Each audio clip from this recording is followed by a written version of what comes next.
بسم اللہ الرحمن الرحیم۔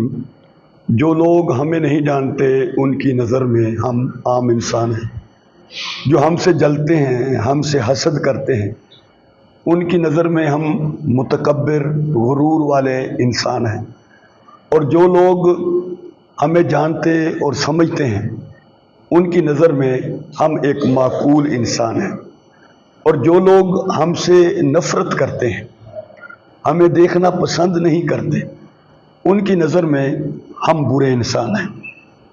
ہر ایک انسان کی سوچ کا انداز ایک دوسرے سے مختلف ہوتا ہے، وہ مختلف زاویے سے دوسرے کو دیکھتا ہے۔ ہم جتنی بھی کوشش کر لیں مگر ہم انسانوں کو خوش نہیں کر سکتے، اور انسان کبھی بھی کسی انسان پر خوش نہیں ہو سکتا۔ تو ہمیں کیا ضرورت پڑی ہے کہ انسانوں کو خوش کرتے پھریں؟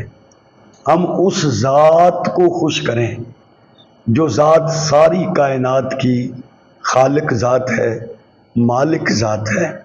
ہماری ہر ادا، ہماری ہر بات، ہمارا چلنا اور بیٹھنا، ہمارا کھانا اور پینا، ہماری معاملت و معاشرت، ہماری خلوت اور جلوت، ہماری خوشی اور غمی، ہمارا سفر اور حضر، سب اللہ کی تابعداری میں آ جائے تو اس سے بڑی مسلمان کے لیے، مومن کے لیے کوئی خوشی نہیں۔ سب سے بڑی خوشی انسان کے لیے یہ ہے کہ اس کے اوپر اللہ راضی ہو جائے۔